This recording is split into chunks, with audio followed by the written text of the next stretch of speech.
let's dig into British media. Uh, a couple of weeks ago, this was before a very, very good friend of mine, he'll be the best man at my wedding, knew that you were coming on and that we were going to be getting into this kind of thing. He obviously knows what I'm into, and he sent me a video, and it was a clip of a news presenter back in the late 90s. It probably wasn't long after Blair had taken power. And it was a whole segment on the 10 o'clock news talking about Tomb Raider, which had just come out, and it was one of these big releases in the gaming industry, which was the slickest looking thing you could see, and it was unashamedly pro-British in its sentiments. There was all sorts of talk about us being a leading centre. Look at this ingenuity, insinuating that you couldn't find it anywhere else. And effectively, it was just one big pro-British plug. And he said when he watched it, he just couldn't believe it was the same country, that it was so bizarre to see. And I believe it might have been, I couldn't remember, it was either BBC or Channel 4. And he couldn't actually believe that the sentiments being pushed were the same organisations. So perhaps we can delve into how media has portrayed aspects of British life as it developed throughout the 20th century. Was there ever a point where it was pro-British and then it started to drop a bit as we perhaps looked in on ourselves and lost a bit of confidence? Did it go up again? And when was it that it dipped again? What does it look like, Philip?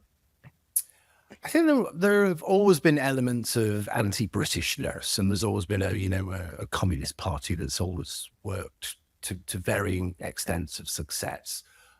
Probably not so much after, say, Hungary in 1956, but up until then, that was kind of a major thing. But even then, even if you think about the new left after the war, for example, the Marxist left, they weren't that anti-British. Okay, certainly not by comparison. Yeah. So I think something's happened, and I think you probably have to go back to education to really understand it. So we used to have an historical education that was essentially, on the one hand, it was economic history, and on the other hand, it was political history. So if you did GCSEs or O levels before that, or A levels or whatever, then you'd have those two strands of history, and somewhere in between, you'd gain a social understanding between those two things. Okay. What was taught generally was a sense of grand narrative. Okay. These are the things that have happened. And often those things that had happened were achievements. Yeah. And that sense of how those achievements knotted together was the story of Britain, in a way, because in lots of ways, Britain is a story of achievement. You could then map those things onto the broader picture, which was Western culture. And it wasn't all, wine and roses and aren't we brilliant and everything's wonderful as people would have you believe now. Okay. It really wasn't like that. So there would be the tragedy of the First World War. There would be, real critical engagement. There would be all sorts of, what's happened and why, and how can we avoid that kind of thing again, the lessons of history. But it was generally a grand narrative with Britain at the center of it.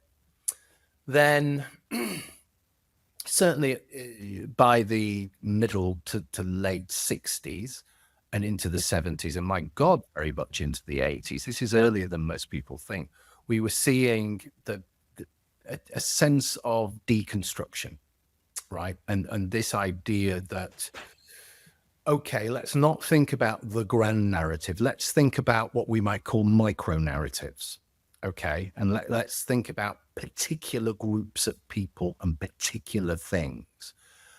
And this idea of the postmodern really burgeons and becomes massive, certainly by the beginning of this century.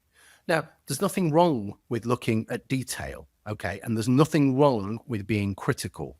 And there's nothing wrong with looking at micro narratives. You need to do that. You know, history is themed. You need to do that. But if what you do is look at only the micro narratives, only the interest groups, and you remove them from context, absolutely, because you don't really believe in context. The only way you will think about context or use it is as a weapon. Yeah. Then things begin to unravel very, very quickly, and you can pretty much say what you want. So this postmodern micro-narrative approach to history gets a set of agendas become very, very kind of prominent, and we know what they are, right? So they're obviously race, okay? Their gender and their sexuality, and latterly they are things like the environment and mental health.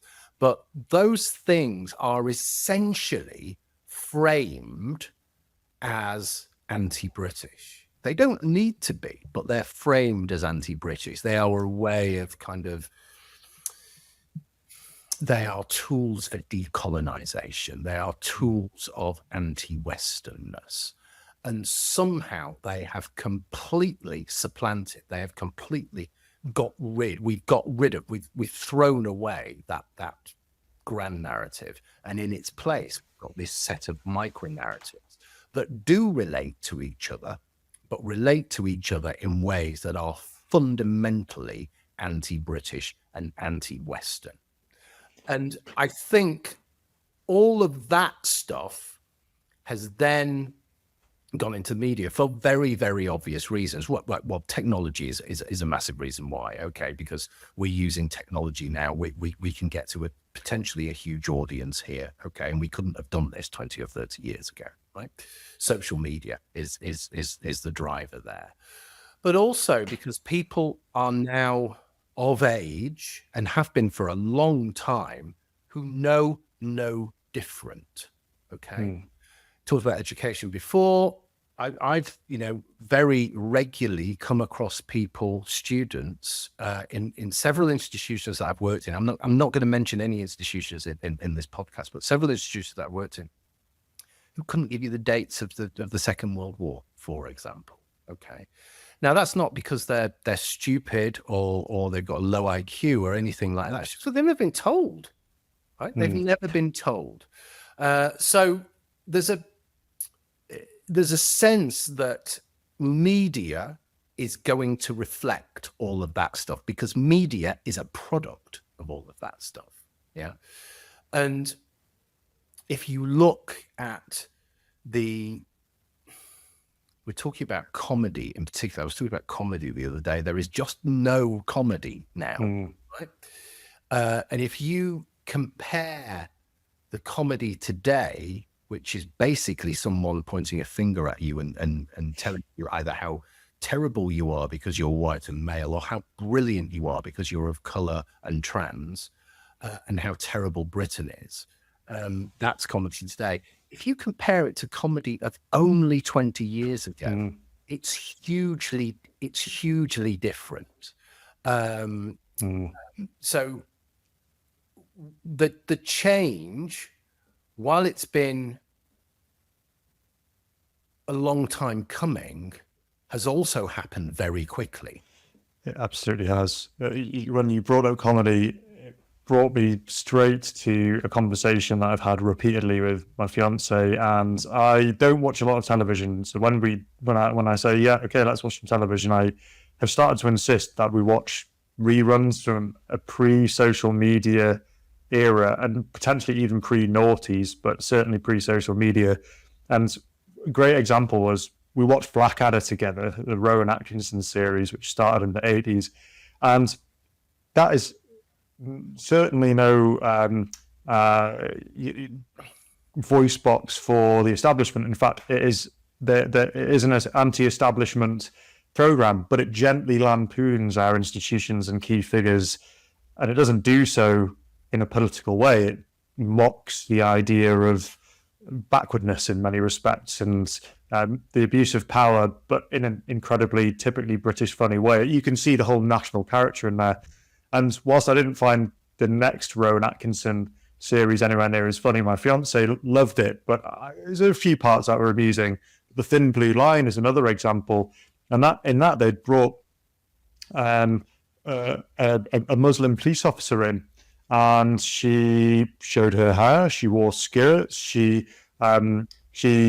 was proud about she's open about her sexuality, her heterosexuality. And what was amusing was even when there was slight references to the culture she was from, it wasn't in any kind of hectoring way. And this was mid-90s. And as you have alluded to, you effectively can't turn on the television now without a really obvious moral lecture taking place. And it makes it unwatchable. So I just think it's best not to watch anything pre-social media, because that's when it all just goes off a cliff, in my opinion.